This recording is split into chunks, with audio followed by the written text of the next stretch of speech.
What is going on, guys? Jack here, and welcome to ForTheFans with me and my co-host Ben. And coming up in today's show, we're going to be reviewing the first two games of the knockout stage, two memorable affairs between four South American teams, before looking forward to today's games where the Netherlands will take on Mexico, and there is the clash of the Titans as Costa Rica meets Samaras' army. Let's get straight into this.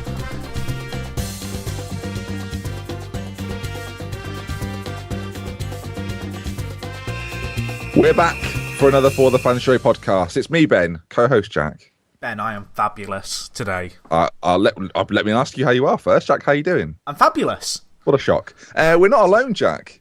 Are we not? We've just heard the beautiful tunes of our intro, which is definitely ours and definitely not Irish Television's. And to prove that, we have the creator of that very tune. Yes. Callum Keane. Keno, how are you doing? You do. You have me. I'm very good. Thank you, Ben. Excellent. He's the Matt Lucas of the For The Fans world. I'd say more of a friend of the show. Friend of the show, Keno. Excellent. Has a ring to it. We'll crack straight into it, shall we? There were some cracking games yesterday. Absolute scorcher of a day of football. We'll start with the main one, shall we? Brazil won, Chile won, but that wasn't the story, was it?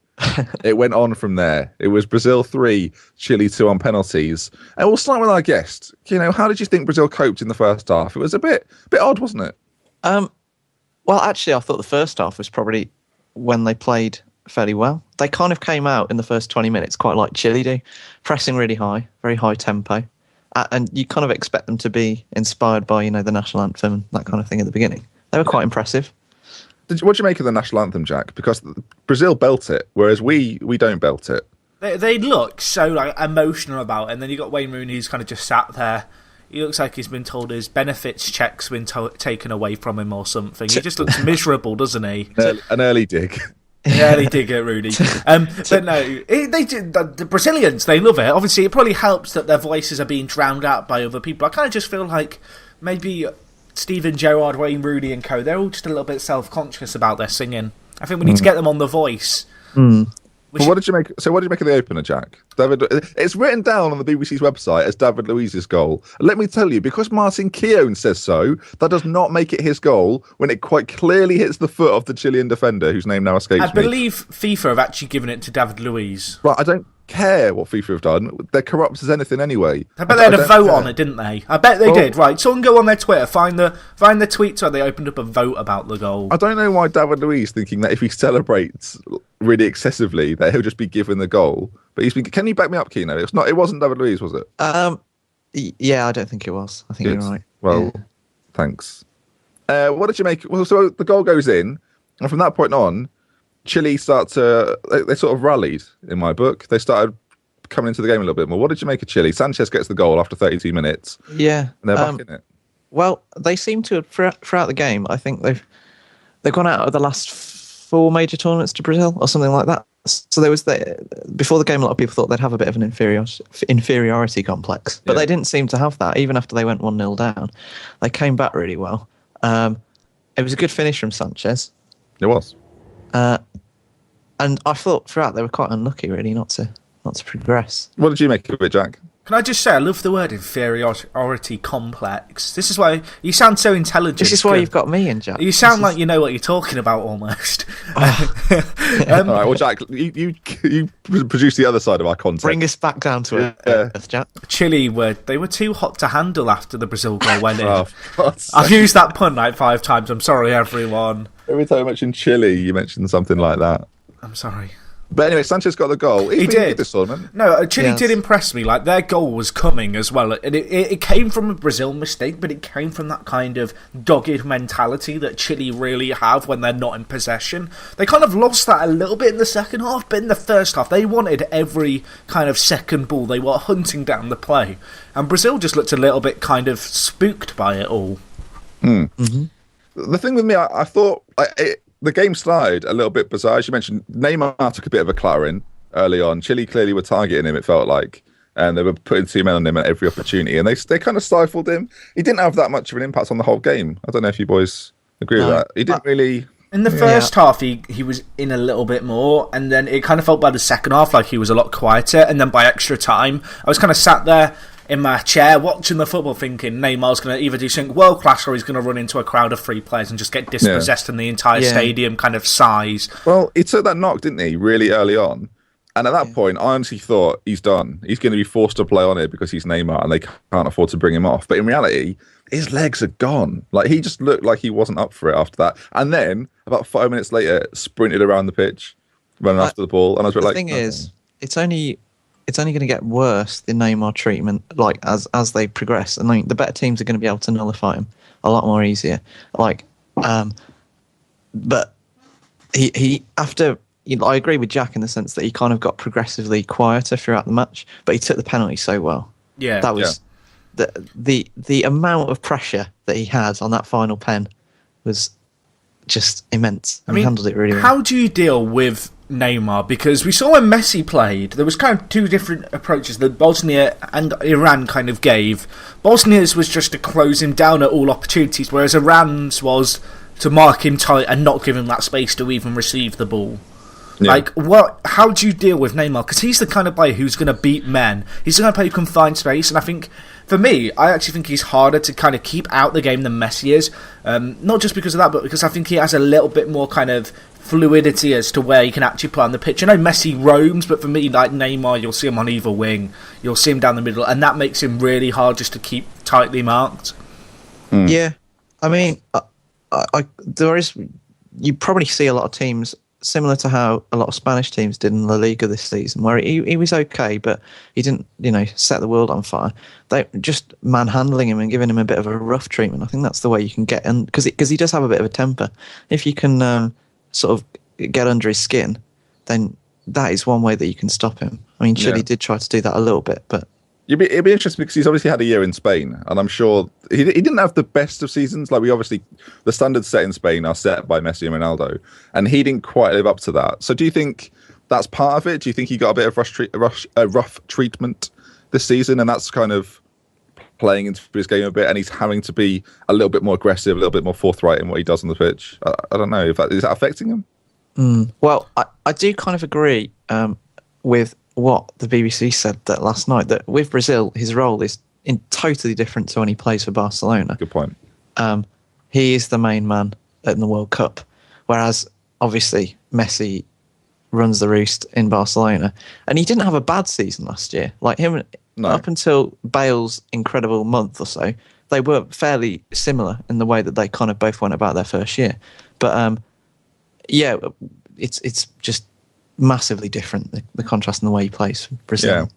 So half time comes round and it's quite even. I think we can all agree. Neither team was really dominating at half time, not in my eyes anyway. And as the second half went on, there was this kind of inevitability that it was going to go to extra time. I felt. I don't know if you felt the same way watching it, but I just thought this is classic kind of World Cup football of they don't want to attack too much because they don't want to get hit on the break.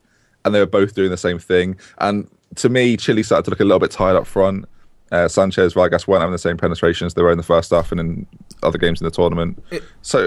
Go on. It kind of shocked me how Chile, I expected them to be quite disciplined and quite regimented in how they played. And throughout the first half, they definitely had that. And whilst in the second half, they were able to kind of, keep that shape that they had, keep that solidity at the back. I don't know if it was just a kind of case of tiredness, complacency, desperation kicking in, but they just started going more and more direct. And Chile don't have the biggest men up front. Sanchez is not capable of holding up the play and slowing it down. He won his fair share of headers, to be fair. But as the game became more and more direct, Chile were just needlessly giving away the ball more and more. I think both teams, to be honest, it wasn't exactly a fine display for passing, but Chile's play was just getting broken down so early, and they just had to slow down the play a little bit more and try and keep it at their pace. And for me, they lost their composure on the ball as a team. Yeah. Throughout, they are the smallest team. Well, they were the smallest team in the tournament on average. And throughout that second half, you're right, they did go a bit more direct. It smacked of a bit of desperation. They kind of, as it went longer on at 1-1, you got the sense that they kind of almost began to realise where they were. They were in Brazil and they started to panic a bit. They did quite well to hang on till the end, and they could have won it with that amazing effort. Well, yeah, as you mentioned, towards the end of the game, all of a sudden, it did feel like it was out of nowhere. I don't know if you felt the same way. I've said that about 1,000 times. I don't know if you felt the same way. But they hit the post, or was it the bar? It was the bar. They hit the woodwork. And at that moment, you're like, imagine if that had gone in. Because there was about 2 minutes left, wasn't there, as that shot was taken. And my word, was it an effort? I do want to talk, obviously we all know how if you don't know how it ended, I don't know where you're listening really. But I do want to talk about Howard Webb. How do you think he got on, Jack? How do you think Webb got on? I thought he did well. The handball was... Well, good. We haven't really talked about it, but Hulk had a goal disallowed for a handball. Well, yeah. And I thought we'd go over the decisions now while talking about there was so much. I've got to be honest, like, I think the linesman's the one who's given it. Howard Webb has no clue if it's hit his hand. Like, yes, the decision was the right one, but to me, he's guessed that. Yeah, he can't see. He's got very lucky. Like, it's the right decision, but it is one of those ones where he's kind of gone, he's flagging for it. We'll just go with him then. Because he has got no chance of seeing it. And it was the right decision. I think overall, Webb had a fairly solid game. If I had one criticism, it was that he was unwilling to get his cards out of his pockets. I feel like the two Brazilian centre mids, and then even Fernandinho when he came on, Brazil, they didn't look particularly solid in the centre. They were very much relying on their wing backs and then Neymar and kind of players in the more attacking third to kind of help them out. But no, Howard Webb had a pretty good game. Yeah, he was good. Yeah, I don't want to sound like a bit of a Little England, but Webb did kind of treat it more like a Premier League game. He reffed it quite well. It flowed. There was maybe the one time where Vidal put that challenge in on Neymar, which probably could have been a card. I think he should probably have done that. But apart from that, he did let it flow quite well in a way that another ref might not, might not have done. On the handball that was given for Hulk, I'll just go through the three of us. Jack, did you think it was?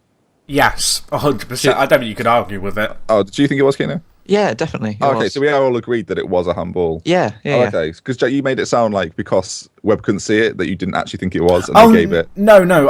As I said, I think he got lucky in giving it. I feel like it's the linesman who's even the linesman, because the linesman's on the side behind Hulk. I kind of think he might have guessed a little bit because you could not tell from the angle the linesman was looking at it if it's at his chest or his arm. You just can't. I've just seen an image on Twitter, funnily enough. Howard Webb was 27 metres away, and there's about 4 or 5 players in his way. Yeah, that was the image that was going around. So you can only assume the linos give it. And it's the right decision. So we can be as critical as we like, but you got it right. The game wasn't over, was it? It carried on. Players were starting to get a little bit tired. And then, as I mentioned, during the 90 minutes, it became inevitable that extra time was going to take place. I think during extra time, aside from that one effort that hit the bar, you could tell penalties was going to decide this game. You can sometimes tell that in extra time, the way that the game just goes. Yeah. It was very obviously going to pens, and that would have made that shot that hit the bar, that would have made that even more out of the blue. Oh, climbing. I had some great stats for this game. You're going to love these. Yes. Here we go. Fernandinho had as many passes on target as Gary Medel did tackles. Brazil, I don't see what that... Well, it just means he didn't have very many, doesn't it? Fernandinho had 10 passes completed. Brazil's passing accuracy at 72.9% was the second lowest in a World Cup match from 1966 onwards, and the lowest, which was 72.4%, was in the 2002 final against Germany. Right, in which case, Martin Keown, when you're telling me the game is full of quality, you're a liar. Well, I'm sure, I forget who the main commentator was, but he did correct him with that stat. Or something like that. Keown said during, this is the best bit, I could not tweet this out. He said the quality in this game has just been, it's been compelling. And then 2 minutes later, it's Steve, someone, I can't remember his name, I'm sorry if you're listening, says, I've just been told, Martin, that this is the lowest pass completion by Brazil since the 60s. And he was just like, it's surprising. I'm thinking, you're watching the game. You are watching the game. Keown annoys me as a commentator. Can we just talk about him for a second? He just says nonsensical kind of things and claims they're facts. Oh, I bet he started the rumour about you being more likely to be bit by Luis Suarez than a shark. That was him, Martin Keown, working for the BBC stats team. He's like Clark Carlisle. Very similar. Very similar. No, because, Clark Carlisle sounds to me like he's done a bit of research. Where Keown's like, I can tell what everyone's thinking by just looking at them on this pitch, and it worried. I don't like Keown very much. I do think he's the most average footballer to be as successful as he was in the history of the game. He's So, Andy a bold Townsend with a statement. slightly more middle class sounding voice. Yeah, I think he Which acts like he's like a philosopher of the game. Yes. But in reality, he's Martin Keown, who looks like he's been down the pub, had a fight. He looks like Martin Keown strikes me as a man who looks like he slept in a car. I can see it. I can see it. Yeah, he slept in a car. He's had an argument with a wife. He knows if he goes in drunk, that's it, relationship's off. But so he sleeps in the car, goes to work the next morning, and acts like nothing happened. He's that guy. I've got a question for you guys. Who was your man of the match? So Julio Cesar won man of the match after his performance in the penalty shootout. But was there one player in the game who stood out for you, and one who particularly just was uninspiring for either team, who you wanted more of and more from in the 1-1? Do you want to go first? Yeah. You go, Ben. All right. I would go. Obviously, you say Cesar got it. I think if Chile won, it would undoubtedly have been Bravo, who their Chile keeper, who made a phenomenal save, which people will probably forget about now because they lost the game. But it was pretty point blank. I think it was from Hulk. Yes, it was. Yeah, it was. From about 10 yards out. And it's not, he doesn't have to stretch, but he still has to move his hands towards the ball. And it is some save, I tell you, as a former goalkeeper of average level, I'm telling you, that is a very difficult save to make because it's happening so quickly. So for me, I would have gone with Bravo. Keen, have you got anyone else, or do you? I thought Sanchez was good for Chile for a lot of the game. I know that's kind of quite an easy one to say, but he did have a very good game. Vidal was quite quiet, actually. I was quite disappointed by Vidal. Yeah, I agree. He did put in like that challenge on Neymar. He was doing a bit more of a kind of a job on Brazil's midfielders. I'd like to have seen him got forward a bit more. Yeah, he started off the game quite high up and then seemed to drop the later the game went on. I think he was just because he's had that knock. Well, yeah, he probably wasn't 100% fit, so that was understandable. Who would you have gone for, Jack? You asked the question. Well, for my man of the match, yeah, would you have said Cesar? I would have done because he's in my fantasy football team, but I think Bravo had a very good game and another. Yeah. I think he kept them in it. I know Cesar made one very good save in the second half. There was very few kind of major standout performers. For me, my worst player of the match was Hulk, and I know that he had the goal disallowed, and I know he got booked and he should have had a penalty. In the entire game, his pass completion was 66%, and he completed 4 forward passes anywhere on the pitch. 4. That's because he doesn't pass. He runs with it everywhere he goes. He's quite direct. Well, it's interesting that none of us said any Brazil players. You say he's quite direct. 16 passes went backwards from him. Yeah, that's what I mean. If he can't run forward, he just goes backwards. That annoys me. If you're a player in the final third and you've got the players with the quality of Fred and Joe, you've got to pass it forward. I think it's annoying if he's not doing anything with it though. Because I'm sure he's got a reputation for grabbing it, running 20 yards, hitting it from 30 yards, and it goes in. So he thinks, well, I'll just do that. I'll just do that every time. I mean, my other complaint really, I see Fred getting a lot of kind of flack. I'm one of the Fred haters. I'd like to point out. No. Brazil in yesterday's game put in one cross, and when you've got a player like Fred in the centre, he's almost like Diego Costa in many ways. I don't kind of feel like he quite suits Brazil's system. But they put in, when you've got players like Oscar on the right and Hulk on the left and Fred in the middle, sometimes you just got to ping the ball into the box, and Brazil just have this unwillingness to do it. I mean, Oscar, 51% pass completion. Wow, that is really poor. That's very poor for a World Cup game. You've said that you don't think Fred is suited to Brazil. I think Diego Costa would be, and I think Fred would suit Spain better. And I actually think that they would, going with the resources that they've got in front of them, I think they'd probably be better playing Hulk as a number 9, playing him down the middle. Or even Neymar. Well, yeah, but he sort of thrives better on having that kind of freedom to go where he likes. But you could bring in someone. They've got a lot of those attacking midfielders. You could bring in Willian, Bernard. You could play any of them wide and stick Hulk down the middle. It'd probably give them a bit more pace, especially on the counter attack. They'd be more dangerous. So Brazil won it. Neymar took a very cool penalty. Actually, I tell you what, we'll talk about the penalties very briefly because we all know the result of them. That Chile penalty. Oh my God! I just kind of watched it. I know everyone knows the one you're talking about. If you watch the penalty shootout, it was like the guy walks up so kind of casually, and then Cesar blinks and it's in the back of the net, and he kind of just looks up like, oh, went in. Was it to keep them in the World Cup, or if he missed, then if Brazil had the shot that was the one. Yeah, and I just thought unsavable. You watch it and you're quite tense, and then you just go, flipping heck. My immediate reaction was, wow. Because it was just really quick and it was just an absolute power blaster. Yeah. And then, so who they missed the final penalty, then they hit the post. So Brazil would advance. The team they will face, has anyone got any more to say on that match, or should we move on? No, not really. No. Okay. I think we covered it. So Brazil will face the Colombians. They face Uruguay without Luis Suarez for, I'm not sure, was he banned or injured? I think he was on the bench fell. and they just didn't bring it. Well, he fell, didn't he, last game?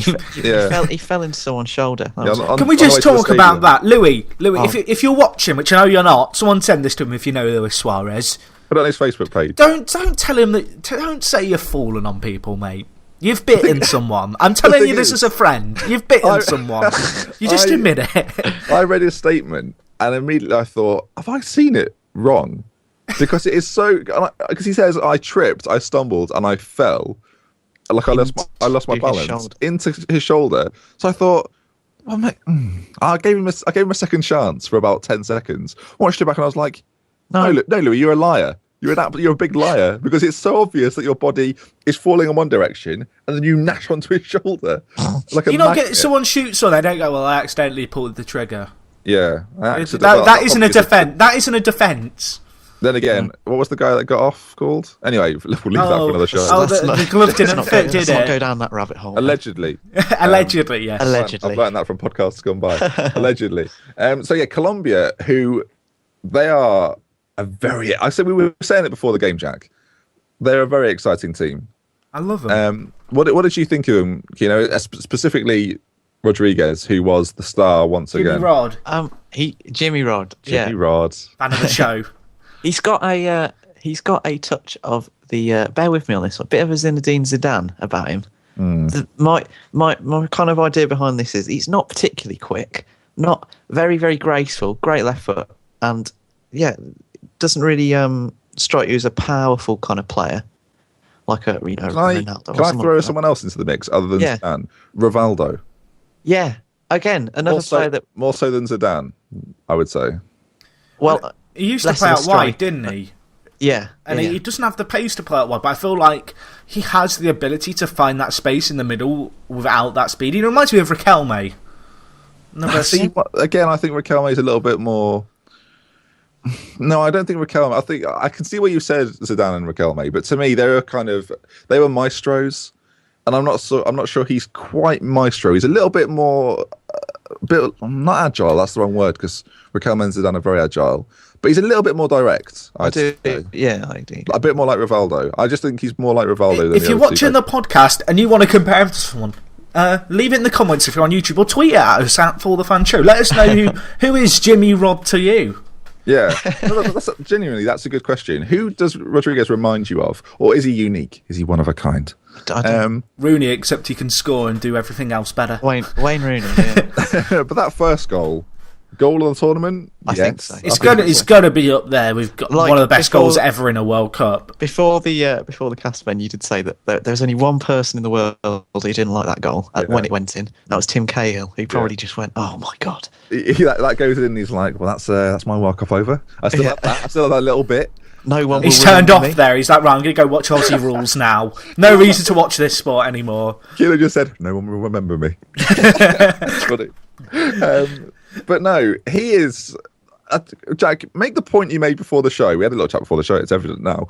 Make the point you made about him not being this unknown player. Right, okay, so this is annoying me. I'm going to get this off my chest. I'm going to go on a bit of a Jack rant here. The amount of people I see on Twitter go, no one knew about Jimmy Rodriguez before this. No one gave him a chance. He signed for 50 bloody million euros to AS Monaco last season. He got the most assists in Ligue 1 this year. He's not an unknown player. He's unknown if you don't watch football, if you just watch the Premier League. But if you've watched any Monaco games, you will have seen him play, and you'll know he's a bloody good player. You'll see him in the Champions League this year. You will do. So if someone else says that no one knew about, I'm going to punch them. I've decided. The problem is the listeners to this podcast probably all know who he is. We're not we're not mainstream, so we will know. We're all hipsters. People listening will. I prefer connoisseurs football. Listen to connoisseurs. Well, we've had it said. So that first goal. flies in. And at that point, I did feel like Uruguay were a little bit. Honestly, I didn't plan this. I was going to say toothless, and then I realised how that all worked in. But they were a little bit toothless. Sorry, I didn't even mean it. It felt to me like they were always nipping at the Colombian players' heels. They were just one step behind. Well, Suarez is. They are good at the dark arts, Uruguay, but Suarez is the player that sort of, not always in the footballing sense, but he does kind of get them going, sort of inspire them to really kind of get under team's skin. And without him, you're right, Ben, they were lacking that kind of spark. Yeah, well, Colombia looked comfortable throughout. They were a team that I thought they'd win. I thought without Luis Suarez, Uruguay just wouldn't have anything in them. Cavani looked a little bit lost on his own. Well, Uruguay didn't get a shot on target in the first half. And I said, before, I felt like Colombia were in a counter-attacking team, and I thought that might benefit kind of Uruguay, in the sense of without having Suarez, they wouldn't be as kind of forthright going forward. But you have to go forward somewhat to even stand a chance. I know at 1-0 at half-time, a wonder goal was the difference. But as you mentioned, Cavani was just so quiet. He's been very quiet for Uruguay in the games where Suarez hasn't played. Well, I've never seen him play well for Uruguay. The thing is, I was just going to say, when he's playing as I know he had Forlan with him, but Forlan was a bit of a passenger in the game. When he's sort of the main lone striker, and this happens when he plays for PSG as well, when Zlatan's not there. He never really plays as well. He seems to, his best game for Uruguay this tournament was obviously the England game when he put that great pass through. He does seem to play better when he's got a partner. When his best time at Napoli was when he had Lavezzi, and Hamsik, and they were all working together. Yeah. When he's the main man, he doesn't seem to really kind of kick on as much as you'd expect. No, and that really hindered Uruguay, because that effectively meant they didn't have a consistent outlet, because you never knew if Cavani. The best chance he had was probably from a free kick quite late on in the game. And you want so much more from a player like Edison Cavani. PSG paid a lot of money for him, so you expect him to be a lot better than he has performed internationally. And he's probably, and this isn't me harking back to him, he's probably the Rooney of Uruguay. He's got a very similar stigma to him. I'm sure he's done quite well in qualifying, and then he comes to the big stage and he doesn't really show up. I kind of feel like the difference is, though, they don't have an alternative to him. I know they have Suarez, but in terms of there isn't anyone to drop him for to get someone better in. No, I agree. That's a good point. He's a safe place in that team. 4 years ago, their current kind of crop of players was at its peak, and that kind of was reflected in the fact that they got to the semi. They do seem to be a bit over the hill. And their younger players like Gaston Ramirez haven't really kicked on as much as they'd expect. It's like Colombia have become outside, isn't it? It's like Colombia have become the Uruguay of 4 years ago. With a great crop of players all coming through at the same time. Indeed. And it's now becoming easy to forget that Falcao's not in this team, and I can't help but think could you imagine they would not be the same with him. But imagine what they'd be like if they did have him. I don't think they'd be as good. I don't think they'd be as good. No, I don't think they'd be as good. I don't know where he'd fit in, because James Rodriguez 5 goals in 4. I can't say his name. Cuadrado, the Fiorentina player. Actually, you've just reminded. Definitely, he was quite good. Well, fairly good in quite a lot of games for Fiorentina this season. He was excellent. He's got 4 assists, which is the same amount as the top assist players, which were Riquelme and Totti in 2006. That was the last time someone got 4 assists in a World Cup. On the flip side, Rodriguez, 5 goals in his first 4 ever World Cup appearances. Christian Vieri, the last player to get 4 in his first 4 in 1988. These stats, Jack, I will say, I'd applaud you if I wasn't. It's what I've come to expect from Jack on this show. But for me, it's easy to go, what would they be like without Falcao? But you have to kind of look at them and go, what would they be without Cuadrado? What would they be without James Rodriguez? And I thought Martinez was quieter last night, partly because Rodriguez sort of stole the show.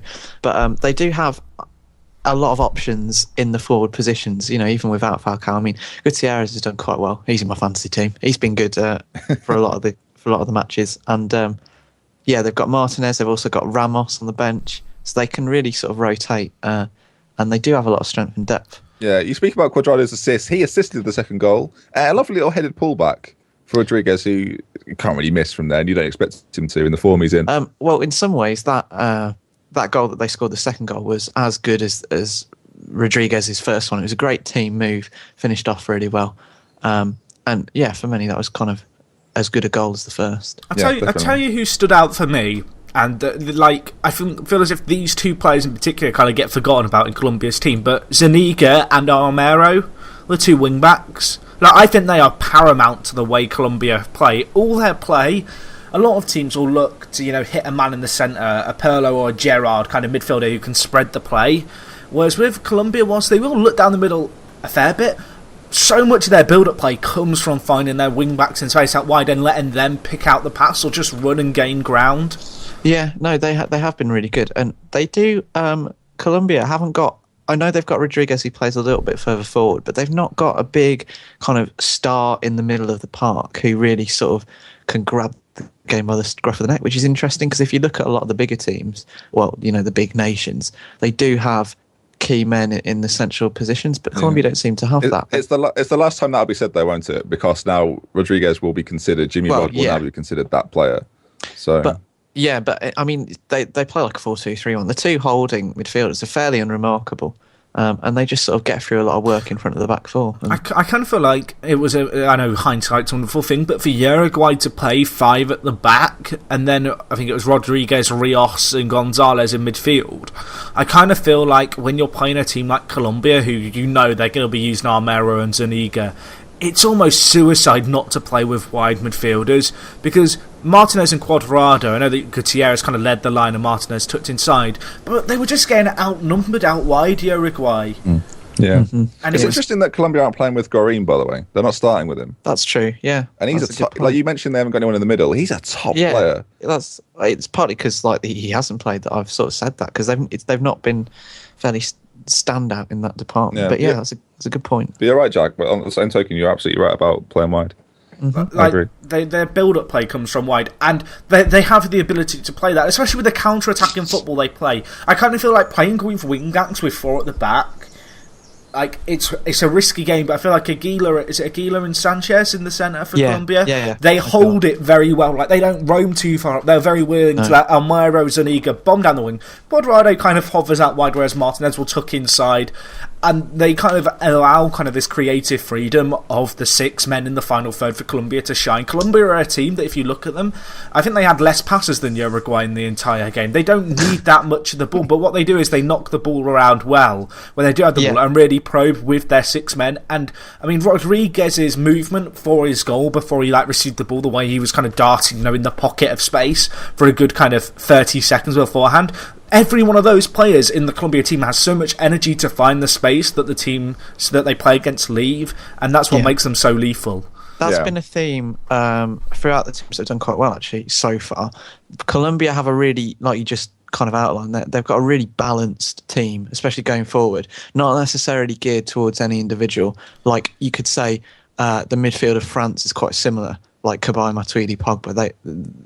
They have a really nice balance throughout the side, as do the Dutch, who have also been good.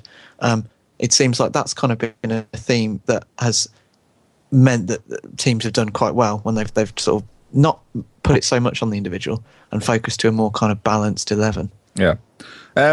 So that means that Colombia will face Brazil in the next round. It's interesting you mentioned the wing-back play because Brazil do a very similar thing with Dani Alves and Marcelo. It'll be I can't wait. I honestly cannot wait. I hope that lives up to the game I want it to be, because that could be game of the tournament, and I'm really, really excited. So Brazil will play Colombia next Friday.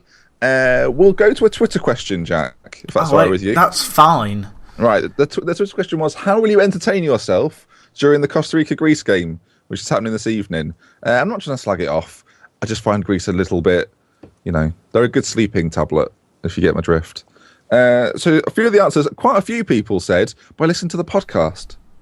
Excellent suggestion. So shout out to James Joe. There's a few Joes said it. Kieran said by watching replays of Carlton Cole play for England. Excellent. In some respects, that will be entertaining. Like they're definitely an argument. A few people said they'll be playing Football Manager. Who would do that? You losers. What else did people say? Shunaldo said he'd pause the game every 30 seconds, take a photo, and then draw triangles between the players, then post it on Twitter as analysis. Yeah. Or at least I guess that's what he's having a jab at with his thing. He's not quite phrased it like that, but I do love it when it's like, I drew a triangle around these players. Look at the space in the triangle. Yeah, Ryan Marsden, who doesn't like fun, we'll finish with this one. Just by watching it, maybe. Maybe. Someone said food. I can relate to that. Thank you, Torrin Nichols. Yeah, and James said pizza. Lots of J's. A lot of J's today. A lot of J's. James, Jack, Joe. More Jameses, more Joes. Jamies. Yeah, and Jamie Creek, unrelated to the Twitter question, just said, any chance of a follow? No, Jamie. No, there isn't. So shall we move on to today's games? Well, we won't go into detail too much. We tend not to. As you can tell from our reviews of the games previous, we'll be doing a lot more kind of in-depth analysis. Now there's less games to focus on. It gives us far more chance to talk about tactics in those games and the way we think they panned out. So, shall we start with... We'll start with the game of the day, Costa Rica versus Greece. Excellent. I've slagged it off in the Twitter question. I like this game, by the way. I think this has the potential. It's like when you see two pub teams play each other, and they're not particularly good in terms of quality, but there's loads of goals. Well, I'm not sure that there will be loads of goals in this game, Jack. I have faith. That's where the comparison ends. I think Greece will be quite tentative, to say the least. And as the game goes on, if Costa Rica don't break them down early, they'll probably fancy themselves more. Well, I don't want to it's the World Cup and I want to be excited by every game. But the last time Costa Rica played, it was a very dull 0-0 with England. And Greece are Greece. And they can either be quite entertaining and quite jovial and quite happy, or they can kill the living, sorry, Mrs. Jack, kill the living shit out of the game. And I'm sat there thinking, I've spent 90 minutes watching a 1-0 Greece win. It's not pretty, but they get it done. Like, you always hear people going, well, at least... That's your philosophy, Jack. Well, the thing is, England... the thing with England is... you watch them, and you kind of go, well, we lost and it was boring, that was crap. Whereas if we play attacking and don't win, it's still more entertaining. Whereas with Greece, it's a case of, we'd rather play boring and win 1-0 than try and kind of make it exciting and win by more. Costa Rica, not conceded a goal in open play yet. Greece can't keep a clean sheet. Costa Rica not scored before half-time this World Cup. So my prediction here, 0-0 at half-time, 2-0 Costa Rica win. Okay, well, Costa Rica are likely to play the same side that beat Italy. They rotated slightly against England because they just didn't care about it. And we didn't either. So Costa Rica don't care about England. They rotated for England. Kina, how do you see it going? Score prediction? I'm going to go with the general opinion about this game. I think it'll be less than 2 goals. That there won't be much in it. Could well go to pens, and I think as the game goes on, I'll probably back the Greeks because they've got a little bit more tournament experience. Like they've still got a few relics of the 2004 team, like Karagounis and Katsouronis and a few others. So I've got a worrying prospect for you all. What? If Greece win this, they become the unofficial FIFA World Champions. And that is what's at stake, and we cannot let that happen. Why? Well, okay, so basically, you don't watch the podcast, Kino, but that's fine. No. We'll keep you in the light, because I know not everyone watches every podcast, so it's fair enough. I think that's how I'd say. I don't watch every... So, the unofficial FIFA World Rankings, essentially, since the beginning of time, if you were to treat the FIFA kind of world scenario as if you beat the world number ones, you become the new number one. So like wrestling or boxing, like you hold the crown. Costa Rica are current world champions if you track it all the way back to the 1930s. So Costa Rica, if they lose to Greece, they lose their belts basically. To Greece, but the thing is, it's always going to be up for grabs now because Costa Rica made it through the group. So whoever wins this tournament will take it. But what if it goes to penalties? Does that count? Like, I think we need to get the unofficial FIFA World Rankings adjudicators. Please let that count. It's just how the game ends, surely. Whoever comes out on top. Yeah, exactly. Whoever comes on. Yeah, yes, Kino's right. And it's like if it goes to points or something, you know. If Greece win this World Cup, we've not done this since Australia. I'll do whatever anyone wants. Excellent. I'll do whatever anyone. I'll just do it. Whatever you want, I'll do it. If Greece win it... no, hang on. If Greece win this game, thanks. No, they can grind it. What about if Greece score more than 3 goals in the rest of the World Cup? Oh, I don't want to talk about Greece anymore. Holland are playing Mexico, and that game should be quite good. RVP's back for the Dutch. I'm really looking forward to this game. Oh, go on then, Kino. How do you see it going? What's your prediction for this game? Not just in score, but in play. Well, Mexico have been a bit of a surprise package in this tournament. They have? Probably because considering that they went through 4 managers, and I think it was about 60 days before the tournament started. They have been. They're playing. They're kind of like Chile without the quality, I want to say, but they've still been pretty good. They've been very solid. And so have the Dutch, playing a slightly more pragmatic style of football than they're kind of usually. Can I just touch on what you said there in regards to Mexico having about 4 managers in the last year? Yeah. For people that say you don't want to ruin all the good work that Roy Hodgson's done, what good work? What difference has it made? Mexico are the only team to get a point off Brazil to effectively stop Brazil from winning a match. So this argument that you're going to ruin the previous manager's work is bollocks. But to be fair, though, Mexico's managerial changes came in qualifying when they had to win their after with 7 games left, they couldn't afford to lose a game, and that's what I mean, though. That's what I mean. You can bring in a manager to have that sort of impact, and that's what makes it even more surprising because they were really shit through qualifying. They were very poor, qualified by the skin of their teeth, and then they've suddenly picked up. I mean, I'd love England to do that. I'd rather us qualify in a playoff and actually do well in a tournament, but that never seems to go like that. Yeah. Score prediction though, Kino? I think Holland will edge it because I just think they'll be slightly more savvy in the kind of scenario that they're in. Yeah. 2-1 Holland. All right. Well, Robin's having a great tournament, Jack. Will it continue? Well, he's got 8 goals in his last 9 for Holland, so I've got to back him to grab a few today. It's like we've planned that, by the way. Van Persie, 21 in 25. I'm going with 3-0. 3-0 Holland, going to be a bit of a shocker. Robben to grab 1, Van Persie to grab 2. Mexico, they've always, in their last 4 meetings against Holland, they've always conceded 2. Only one CONCACAF, is it CONCACAF? Team has only beaten a European team in the knockout stage, and I don't see it changing today given Holland's form into this game. So score prediction, Jack? 3-0. 3-0, do you say? 3-0. Okay. I didn't give her one for Greece, Costa Rica, so I think it'll be 0-0 extra time penalties, and Greece will win it. And I think this game will be 3-1 to the Dutch, and I think it'll go very similar to how I thought the Colombian game would go, where there'll be an early goal, and then Mexico will fire back a bit, and then the Dutch will break and score a couple towards the end. So we're all saying Holland, aren't we? Yeah, we all think it'll be the Dutch, and we're a bit split on the Costa Rica-Greece game. Now, we've been without it for a couple of days because we've been guest-free, but luckily, Kino, it's time for the quiz. Yes. I've heard a lot about, well, I kind of... Now, because you were the creator of the jingle, the quiz has taken a little twist. Oh. Usually we do questions, but you've got 30 seconds to answer one question, right? But there was 8 points on the line, so if you were to get them all right, then you would automatically... I mean, no one's going to get 8 points in 30 seconds, so you'd basically win the quiz. Yeah. So here we go. The question is this, Kino. You are an Aston Villa fan, are you not? I am. So if you can name, Kino, and Jack, I would like you to start start the clock as soon as I finish the question. That's fine, boss. Okay. Ready, Kino?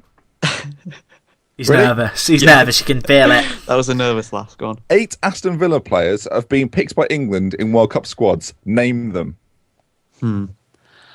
David Platt. Correct.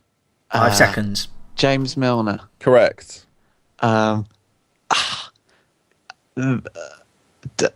Vassell? Correct. Oh, yes. I'm running out. England, yeah? Yeah. 20 seconds. Stephen Warnock. Correct, even. 4 you got. I'll take that. I'm running out. The Smolder Time. ones. There'll be people shouting at home for one of these. Yeah, they will. They've already had, by this point, they've had time to get out a piece of card, draw the names. Okay. 4 right. That puts you mid-table. So that's better than you're doing in the Fantasy League. Yeah. So the answers you got right were Darius Vassell, David Platt, James Milner, and Stephen Warnock. Now, with a little bit of time, do you want to have a gander at what you could have had? I'll give you them. Can I have a go? No, because you know what they are. Emil Heskey. Correct. Oh, yeah. White. Yeah, of course. Southgate, surely. Jack, you're reading the answers because I gave them to you earlier. I'm not. Yeah. Steve Hodge was another They're one. pretty obvious ones, I thought. Like Heskey and Southgate. And Peter With, is it? Yeah. Yeah, Okay, they were the 8. So so- it's Vassell, Platt, Heskey, Southgate, Milner Heskey and with Southgate are the ones that I should have. Warnock and Hodge. That is a team that could win you a World Cup 8v11. Yeah. My God. Actually, you do cover quite a lot of areas there. When you think about it, how was Stephen Ward? Was that was 2010, wasn't it? He got in South Africa. Yeah, it was. We were That that was- desperate. We were. We had. I would have taken a 14-year-old Luke Shaw. But, whatever. So that brings us to the end of the quiz. Well done, Keno. You get 4 points. You get a little bad. clap there from me. Jack's not taking part in the clap because he's ruined the quiz. I am. Okay. And that brings us to the end of today's show. Jack, can you give us the social media? Yeah, guys, if you're not already, follow us on Twitter @ForTheFans Show. If you're watching on iTunes, you can rate the podcast on there. If you're watching on YouTube, give it a thumbs up. Answer the question. Give us your predictions for today. 2 score predictions. Get them in. And also let us know your prediction for how many yellow cards there'll be across the games to be in with a chance of winning our prize. If you get the scores right only, then we'll shout you out in the next show. So you've got that to look forward to. So all that leaves us to do is to thank our guest, Callum Keane. Keno, thank you for joining us. Thank you, boys. It's always a pleasure. Excellent. And from me, Ben, got it right today, and my co-host, Jack. Hello. No, goodbye. Goodbye. We're at the other end. We're at the other end. Where am I? We'll see you tomorrow. It's been For the Fans Show.